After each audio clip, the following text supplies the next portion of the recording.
Hey guys, welcome back to today's video. Today is Tuesday, September 1st, 2020, and today we're going to be taking a look at a 2020 electoral map, and we're going to be taking a look at how much the election has actually changed following the convention. So in this video, pretty much the electoral map doesn't change too robustly. I mean, when we look at a number of swing states, they probably could move back and forth, but as it stands today, the election hasn't drastically changed in favor of one candidate or another.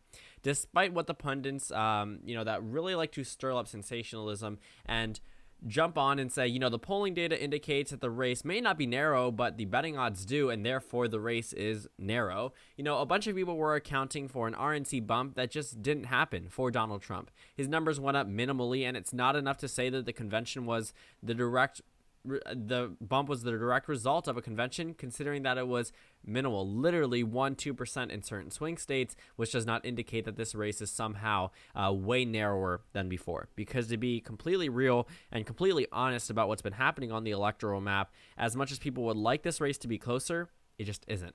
So let's take a look at where the electoral map stands. Joe Biden is going to retain a number of states. It doesn't matter how much Donald Trump even makes up the margin. In some of these states, Donald Trump doesn't have a chance at winning them. The same goes for the Democratic Party in some of these more solid Republican states.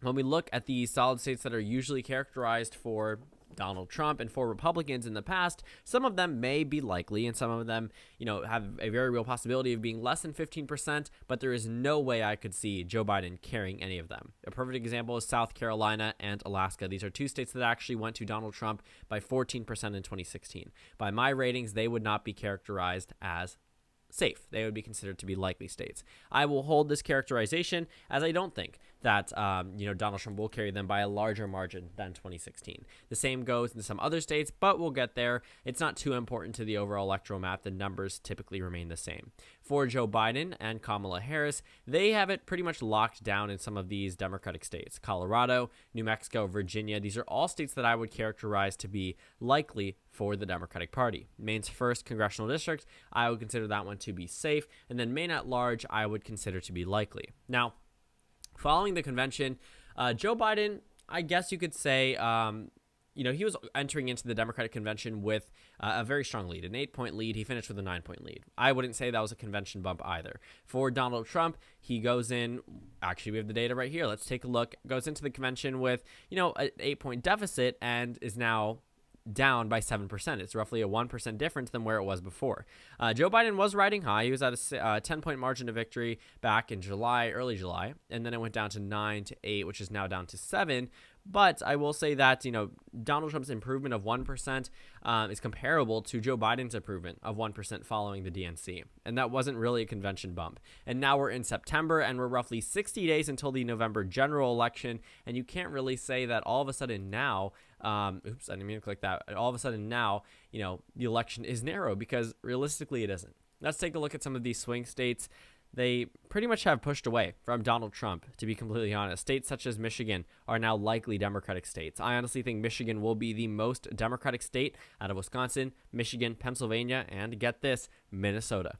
The reason for that, Michigan has always been, typically at least voting to the left of Minnesota. Minnesota remained in the Clinton column, likely because the Democratic Party just had a tiny bit of a stronger grip in that state. Also, Donald Trump focused a lot more on the three Rust Belt states than he did in Minnesota. And Hillary Clinton, arguably, spent more money or spent roughly the same amount of money in the general election season in Michigan and Minnesota. So Minnesota was pretty much a coin toss. She only won it by 1.5%, but for Michigan, that one went to Trump by, I believe, 0.27%. It was the closest race percentage-wise in the 2016 presidential election. But this state is absolutely gone, and far gone, for the Trump campaign. We start to see him withdrawing ads from this state, and while he does have a reserve and he's spending money on internet ads, those internet ads could be spent in much better states, because Michigan, I think, is gone for Donald Trump. Not just because of the polling data, even though someone's going to comment that I'm blindly following it, but it doesn't help Donald Trump's case in this state either.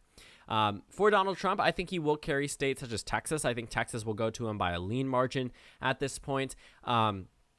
Donald Trump is probably going to win back some of the Republican voters that have moved over into the Biden column. We're talking about minimal improvements, but that is enough to push a state out of the tilt Republican or even tilt Democratic characterization into pure toss-up or even lean Republican. Georgia, I think, will be a lean Republican state as well. So this state actually moves over from tilt to lean. Both Texas and Georgia move over. I mean, looking at the data in both of these states, it makes sense that it would be a lean Republican state. Georgia, Trump is up. Texas, Trump is up. But it's not by a large margin, but I do think that he will narrowly outperform what that data is showing on Election Day, which means Georgia will be lean. Texas will be lean as well.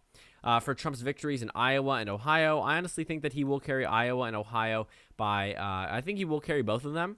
I think that Iowa and Ohio should be characterized as lean states at this point, but Ohio is the only one that I could actually see going to Joe Biden. Now, he's underwater in this state by 2%. I still think, like I said, going to Trump, but if I was to pick a state out of these two or out of these four for Biden to win, it would be Ohio.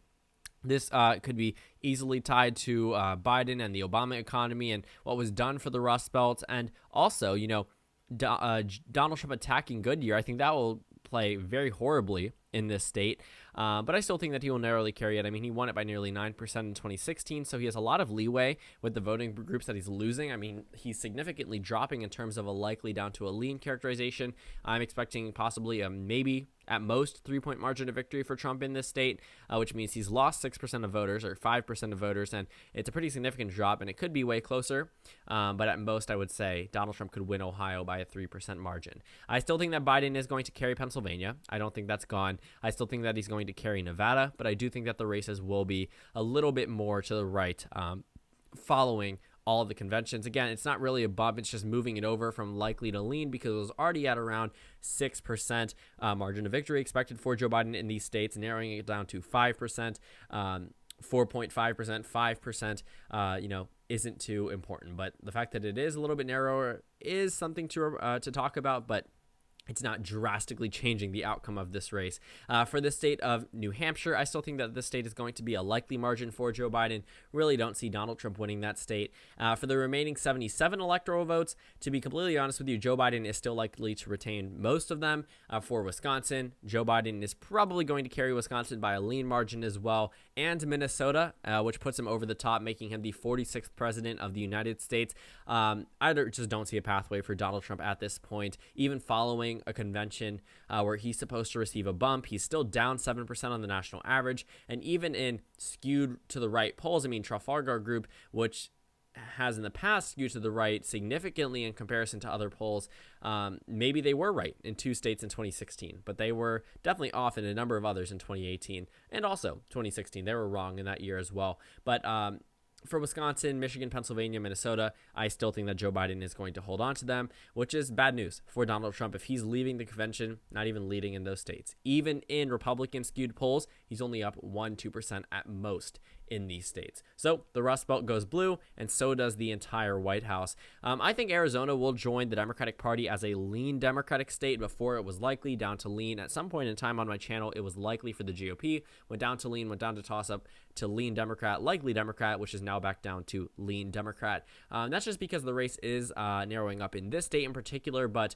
overall, Joe Biden maintains a pretty strong lead. I mean, this is a 7-point swing from 2016. If he was to win by a lean margin, which I'm thinking 3%, that'd be a 7-point swing from 2016, which is actually mimicking what we see on the national average, sort of. I mean, Biden is up, roughly 5% more than what Hillary Clinton received in 2016, 4% more than what she was expected to receive. So we can expect Joe Biden to perform better in some of the states that that Hillary Clinton may have lost, on top of a number of other shifting, yes, I'm going to say it, shifting demographics that benefit the Democratic Party, because you can't deny the fact that there are more minority voters in some of these states, which in the end helps the Democratic Party. For Florida, I think that Florida will go to Joe Biden. I'm thinking a tilt margin. It's going to be close, but I could see Joe Biden narrowly carrying it. But for North Carolina, I will say that this is the first time that I flipped it back to the GOP. This is, I guess, a gain from my previous electoral map. North Carolina goes to Trump. 15 electoral votes, a tilt margin in both North Carolina and Florida, though, which I think is pretty significant. For Maine's 2nd congressional district, I think that Trump is still going to carry the 2nd district, where Biden, I think, will carry Nebraska's 2nd congressional district. So how does this map vary from 2016? Arizona, Wisconsin, Michigan, Pennsylvania, and Florida flip for the Democratic Party.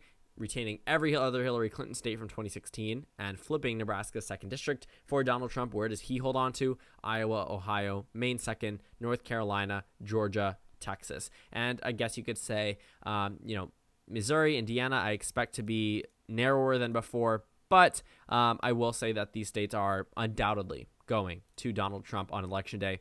No question about it. So, thank you guys so much for watching this video. Make sure to comment down suggestions below. Subscribe on the left if you haven't already, and check out the Instagram and Twitter. At the bottom left of the screen, there's also a Discord link for you to go ahead and join. On the screen, there's a video you can watch and then a playlist for my other 2020 election predictions. Please consider joining as a member on this channel, and I will see you all tomorrow.